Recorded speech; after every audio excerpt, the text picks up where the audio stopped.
Didilim na isip, Panginoon, ang nagdidilim na buhay, at nawa ang liwanag niyo ang siyang maging buhay naming lahat. Ipatawad niyo po ang aming mga kasalanan, Panginoon. Linisin kami sa aming mga karumihan at mangusap kayong may kapangyarihan sa amin ngayon. Nais po naming madinig ang inyong tinig, loobin niyo na maunawaan namin. We reject lies and falsehood. We reject deception, and we accept your truth, O Holy One of God. Holy Spirit, enlighten us. Father, speak to us. In the name of your Son, Jesus, we pray. Jesus, the light, our light. Sa Matthew 4:12-17, atin pong makikita ang halaga ng Panginoon na nag-uumpisahan palang makita ng mga tao nung ang Panginoon ay nag-uumpisang magministeryo. When Jesus heard that John had been put in prison, he returned to Galilee. Leaving Nazareth, he went and lived in Capernaum, which was by the lake in the area of Zebulun and Naphtali, to fulfill what was said through the prophet Isaiah. Land of Zebulun and land of Naphtali, the way to the sea, along the Jordan, Galilee of the Gentiles. The people living in darkness have seen a great light. On those living in the land of the shadow of death, a light has dawned. From that time on, Jesus began to preach, repent, for the kingdom of heaven is near. And may the Lord add blessings to the reading of His holy word. Ito pong Galilee of the Gentiles ay karamihan ng ibinansag at kadalasan ng itinawag sa Galilee dahil noong mga 200 years before Christ ay napakaraming Gentiles na tumira sa Galilee. Among them Egyptians, Phoenicians, or the ancestors of the present-day Lebanese, at saka mga Arabs. Sa panahon po na ating binasa, itong si Juan na nagbabautismo ay kinulong. Ito'y napakalaking kabiguan sa mga nananalig na sanang may pag-asa.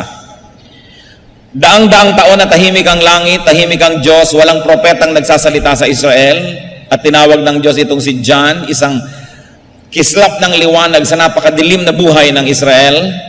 Subalit, umaasa na sana at ang mga tao ay nagkakaroon ng liwanag, subalit siya ikinulong, dinakip, at ngayon kadiliman na naman ang naghahari sa puso ng mga tao. It was a time of disappointment, of sorrow and despair. It was also a threat to the people, sapagkat malaking panganib na kung yung pinuno na si Juan na nagbabautismo ay ikulong, maaaring lahat ng kanyang mga alagad at sumusunod at nananalig ay ikulong din. Therefore, it was a time of darkness. At the time, Jesus left Nazareth and moved to Capernaum to live there. Makikita po natin na hindi naman madali sa kanyang gawin yon, subalit siya ay lumipat sa lugar na ito to fulfill prophecy.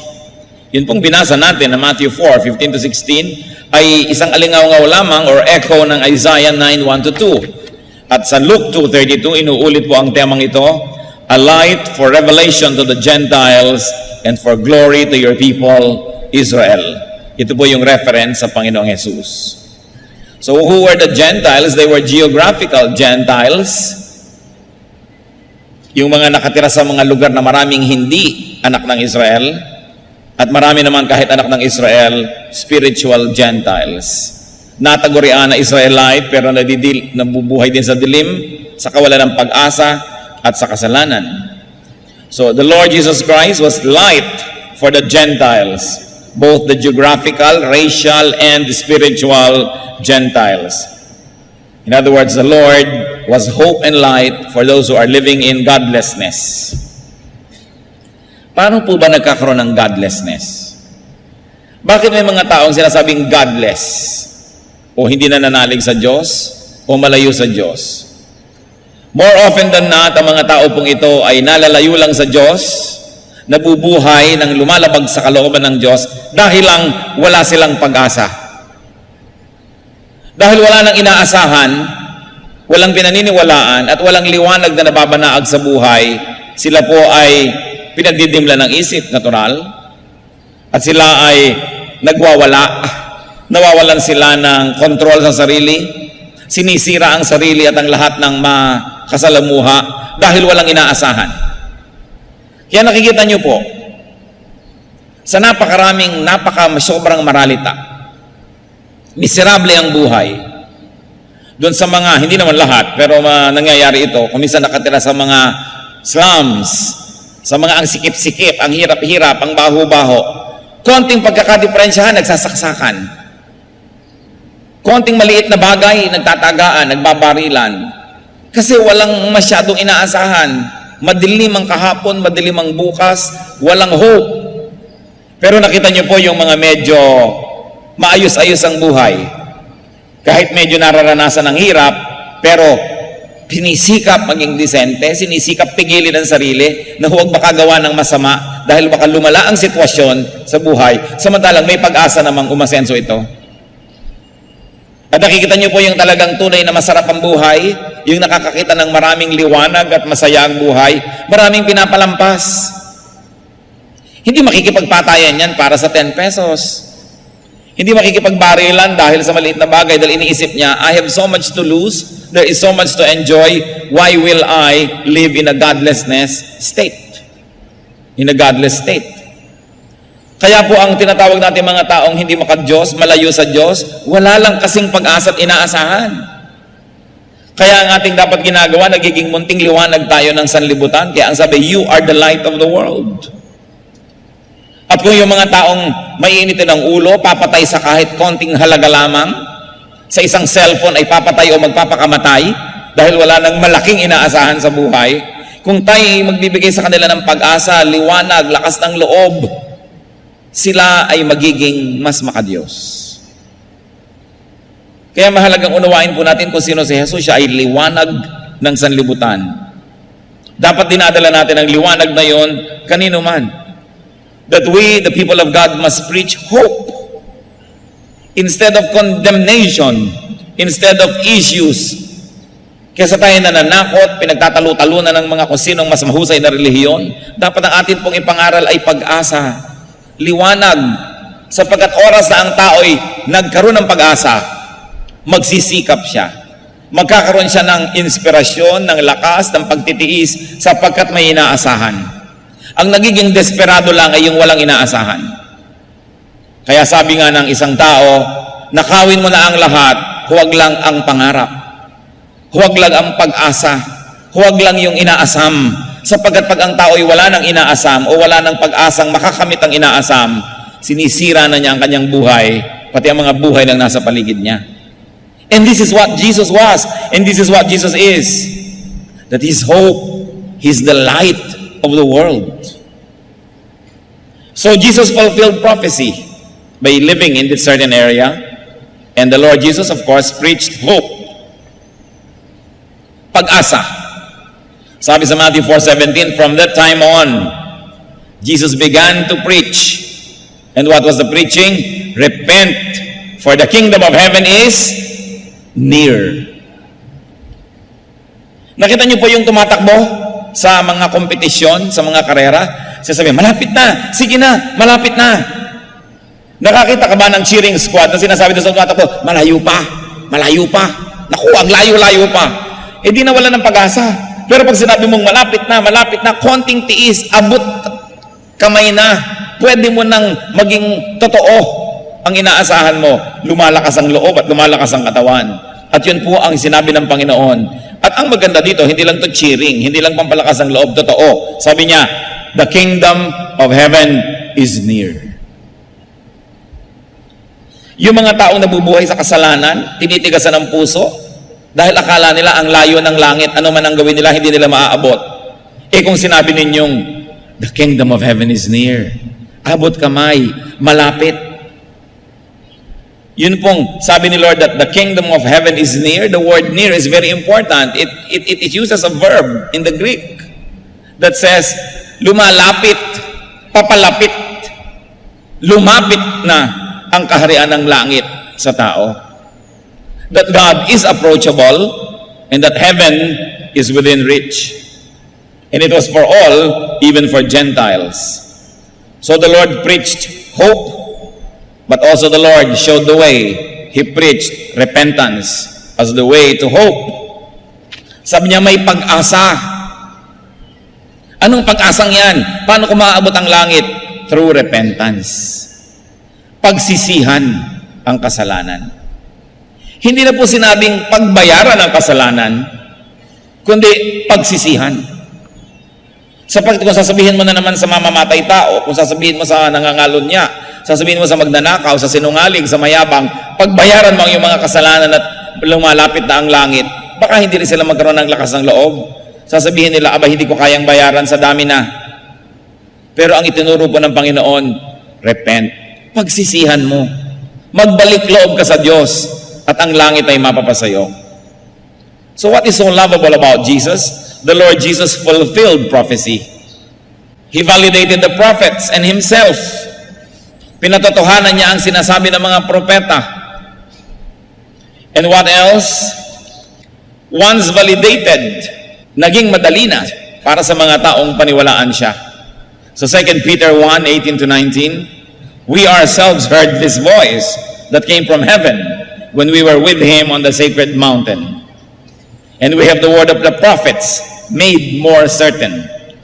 And you will do well to pay attention to it as to a light shining in a dark place until the day dawns and the morning star rises in your hearts. Sinasabi po dito, lalong luminaw sa amin ang mga sinabi ng mga propeta noon ay medyo malabo sapagkat mga talikhaga. Subalit dahil pinatotohanan ni Jesus, naging malinaw. Kaya dapat na nating pansinin ang liwanag na ito na dumadating sa ating buhay. Hindi po basta na lang sumulpot ang Panginoon at nagturo ng mga bagong mga ideya. Siya po ay inaglagay sa kanyang sarili sa ilalim ng prophecy. Kaya pinatotohanan niya yung mga nauna sa kanya at yung mga nauna sa kanya naman ang nagpatotoo sa kanya. Even today, brothers and sisters, it is important to check teachers, to check teachings against prophecy and the Bible. Pag meron nagtuturo, tingnan mo, yan ba yung sinabi sa prophecy? Yan ba yung nasa Bible? Dahil ang Panginoon man, ginawa niya po yung Bible at yung prophecy na reference para mapatotohanan kung sino siya at kung anong sinasabi niya. Huwag kayong padadala-dala kahit kanino na lang na that saith the Lord. Sabi ng Panginoon, nagkaroon ako ng vision. Kailangan i-check sa Bible sapagkat napakadaling dayain ang puso ng tao, maski malinis. Maski sinasabi niya, hindi ko gustong mandaya, propeta ako, pero siya pala ang nadaya. Kahit hindi niya intensyong mandaya, baka nilalagdat lang siya. Kaya ang mahalaga laging chinecheck because even the Lord had Himself validated by prophecy.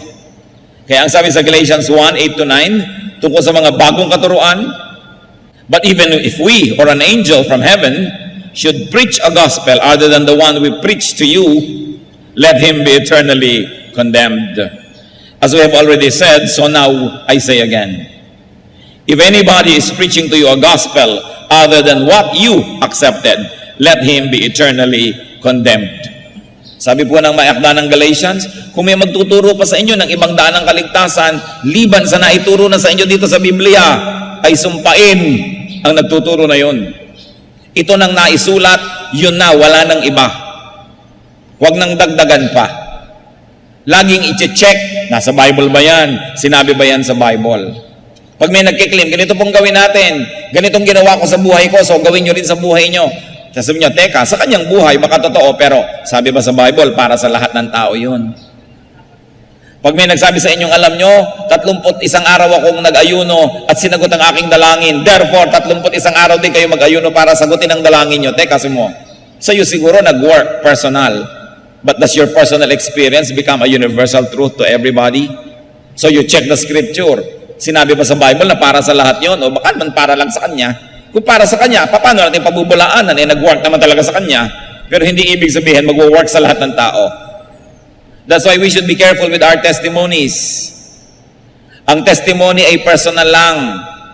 Noon pong yung anak ko may sakit, sabi sa akin ng Espiritu ng Diyos, huwag mong ipadoktor, akong maggagamot. At gumaling po talagang anak ko, eto siya, palakpakan naman lahat ng tao.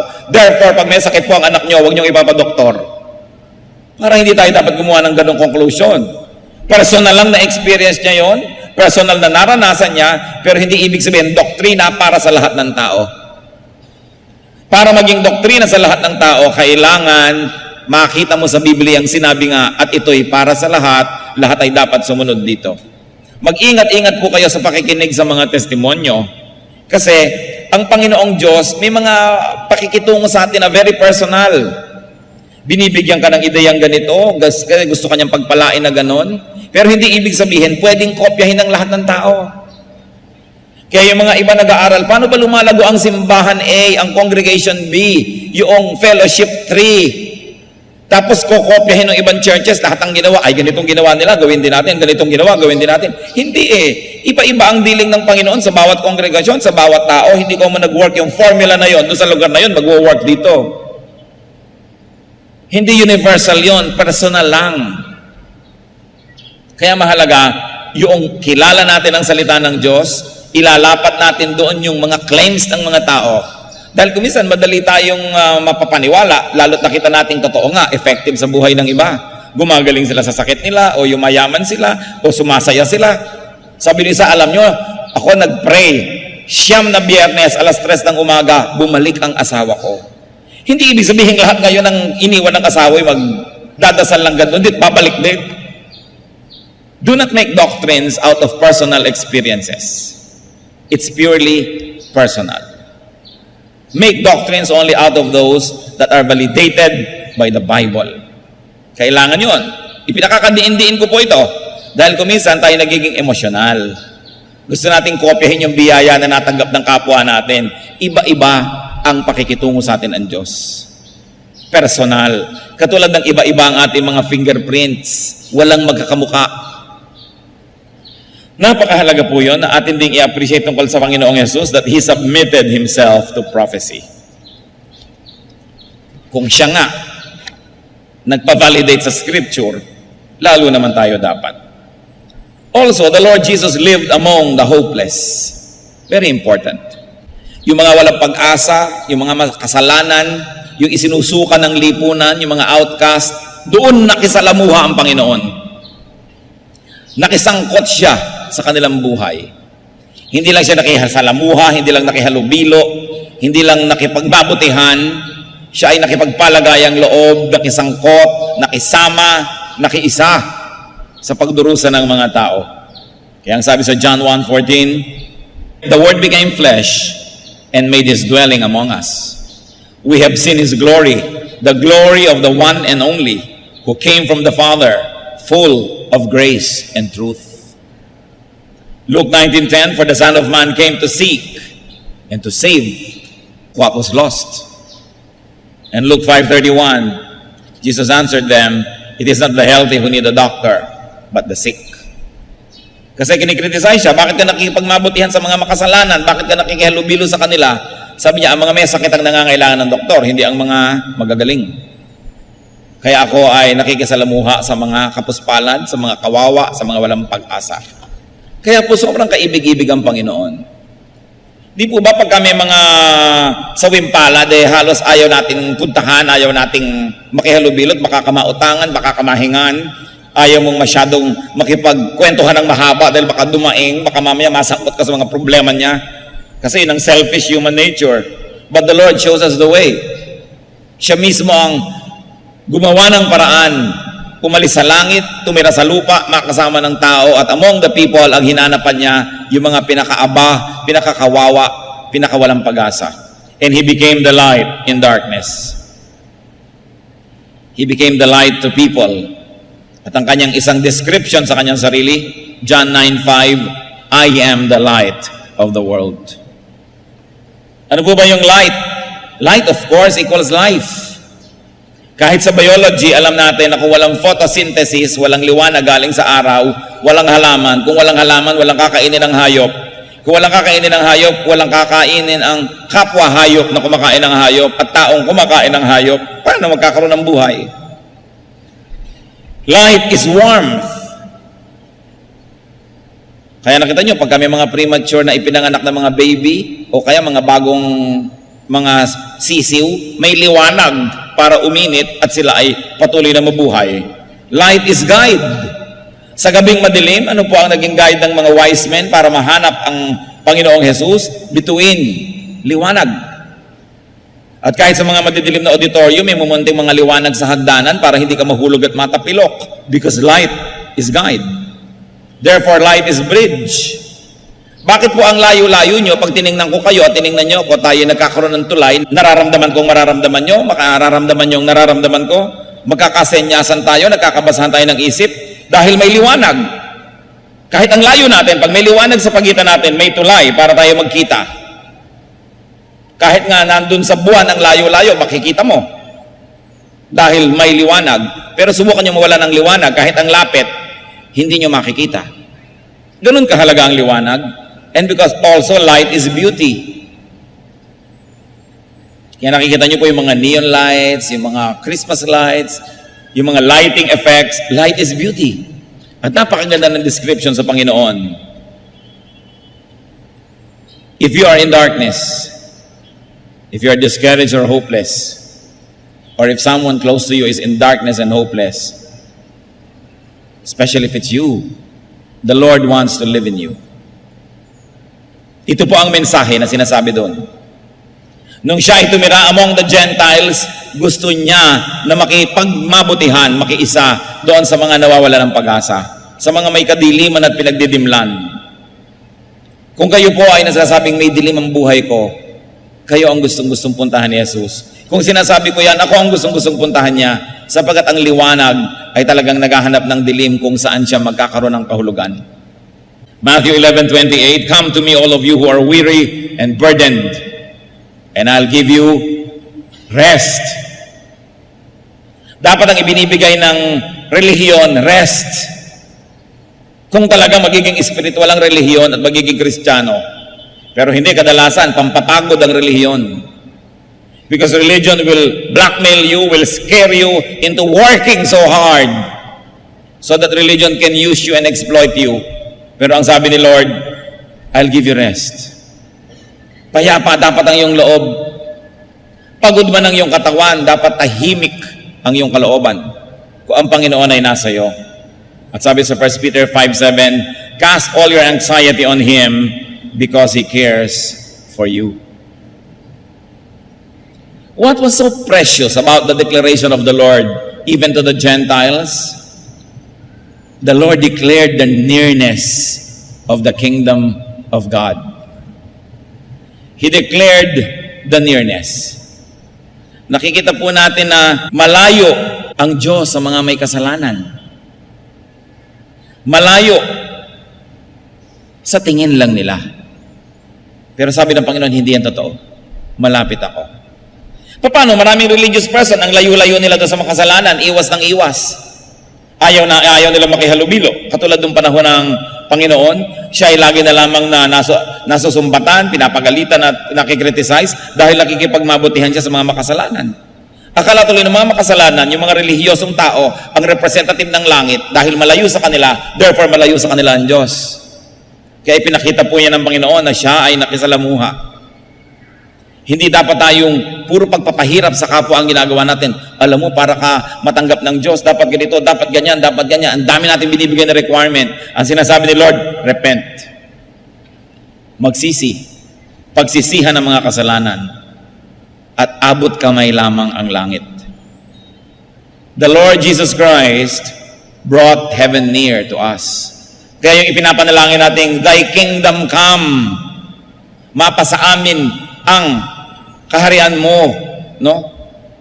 Dumating dito sa lupa ang nandoon sa langit. Ito'y nangyari sa Panginoon. Kaya ang tanong ito, mga kapatid,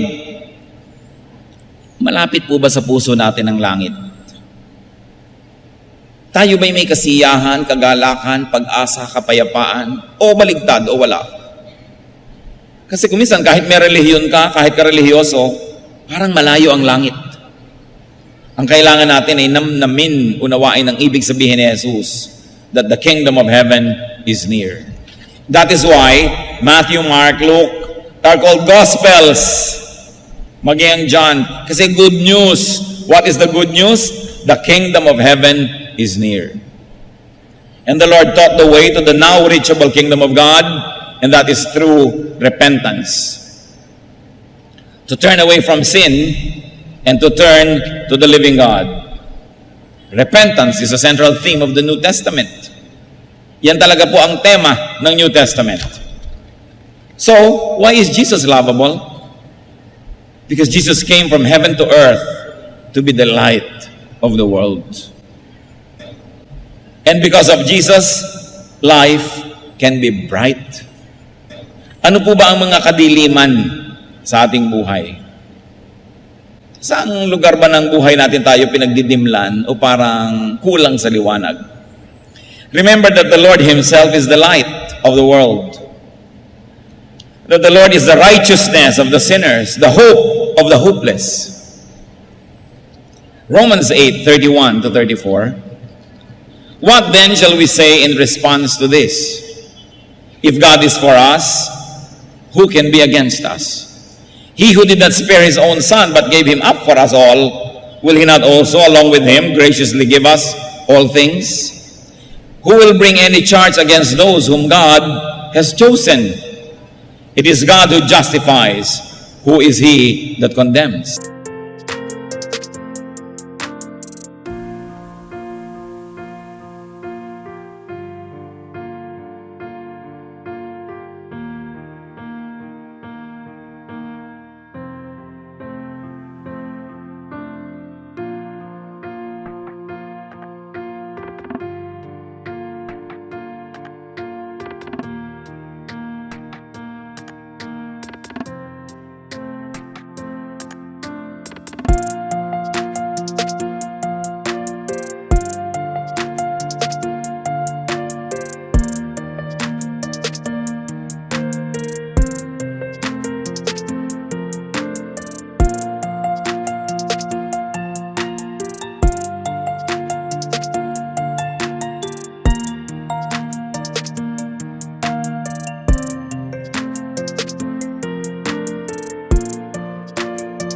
The right hand of God, and is also interceding for us. So dapat wala na ang taong nasa Panginoon na nawawala ng pag-asa. Kung minsan pinanghihinaan ka lang ng loob, pero hindi dapat nagtatagal. Sabi nga ni Martin Luther, you cannot stop birds from flying over your head, but you can stop them from nesting in your hair. Hindi mo nga naman mapipigil ang ibon na lumipad sa ibabaw ng ulo mo, malaki ang himpapawirin, pero pwede mong pigilan yan na dumapo sa ulo mo at magpuga doon. Ganon din ang mga discouragement, ganon din ang hina ng loob, ganon din ang temptation. Hindi mo mapipigil na dumadaan. Kuminsan, bigla na lamang manghihina ang loob mo, bigla ka na lang matatakot. Pero dapat sandali lang yon sa mga anak ng Diyos. Kasi maaalala mong may Kristo, may Jesus, may liwanag, may pag-asa. Kaya nabibigatan ng tao dahil binubuhat niyang mag-isa ang mga dapat niyang ibigay sa Panginoon. Kaya nabibigatan ng tao, sinisikap niyang lutasin ang problema bukas ng mga pagpapalang para lang sa mga problema ngayon. Kinakapos tuloy, kapos bukas, kapos din ngayon. Today's sorrows will have enough graces from God.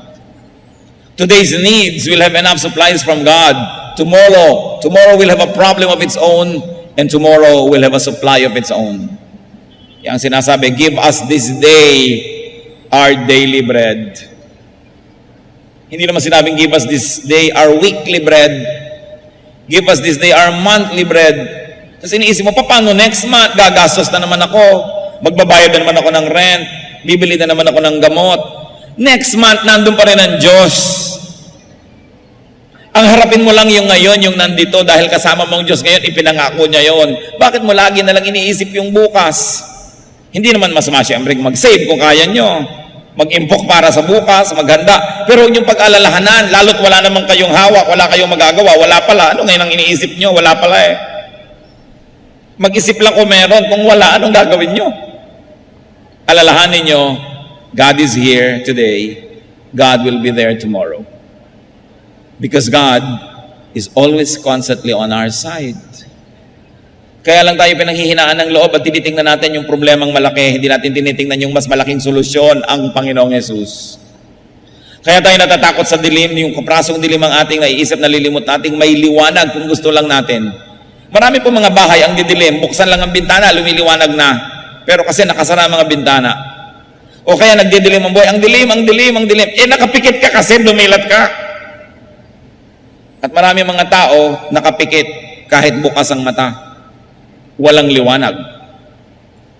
O ang liwaliwanag nadidiliman kasi pagkakapal-kapal ng dark glasses na suot. Maliwanag po may pag-asa. Baka may suot lang kayong madidilim na salamin. Kaya dapat tanggalin. Kumisan ang liwaliwanag, ang ganda-ganda ng view, hindi makita kasi may cataract. So, ooperahan, tatanggalin ang cataract. Maraming nakatakip sa liwanag ng Diyos sa ating buhay. Kaya tuloy tayo nagdidilim. Kaya tayo may mga kadiliman. Remember that Jesus is light. And because of that, we can have peace. That Jesus is lovely and lovable. So do not live in darkness. Do not be afraid of the dark. Let Jesus give you peace.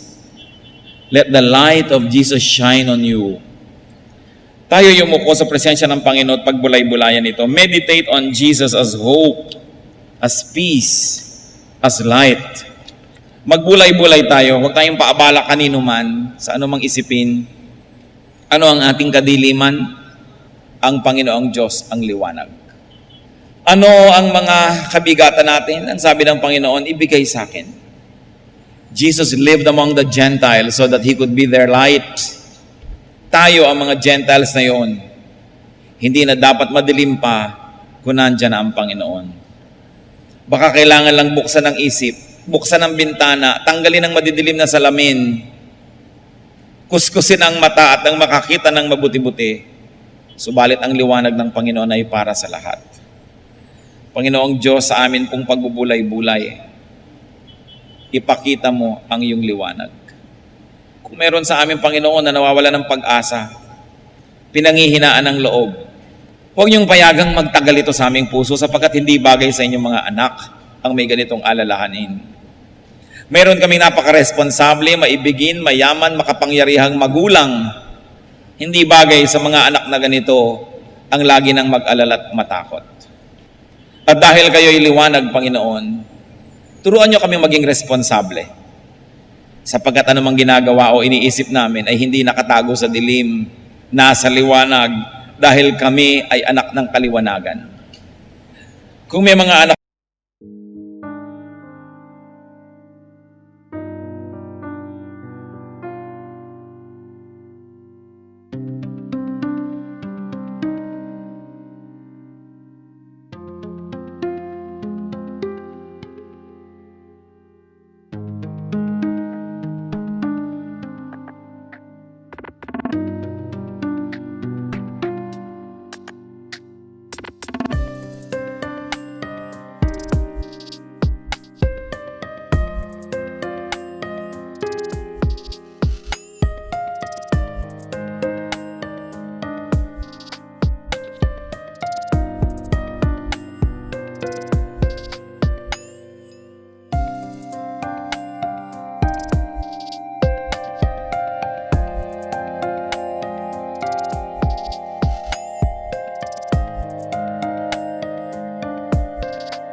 nabubuhay ng may kasalanan, pagkukunwari, pagbabalat kayo, pandaraya. Ipakita mo, Panginoon, na hindi kami pwedeng mandaya, na maaring naikukubli namin sa ilang tao. Pero kita nyo, sapagkat kayo'y liwanag, walang maitatago sa inyo. Ituro mo sa amin ang buhay na pareho lang, sa diliman o liwanag kami mapunta, kita man ang kapwa o hindi, ang buhay namin maging pareho. Sunugin mo, Panginoon, tupukin ang aming mga pagkukunwari at kami maging mga totoong anak mo. May nanonood mang kapwa-tao o wala. Sapagkat kayo, Lord, ang tunay na nanonood sa aming buhay. Teach us to live and perform for the audience of one, and you are that audience. Kung paano rin, Panginoon, ang liwanag ay tumutupok ng mga gawa ng kadiliman, tupukin nawa ng iyong liwanag ang mga kadiliman.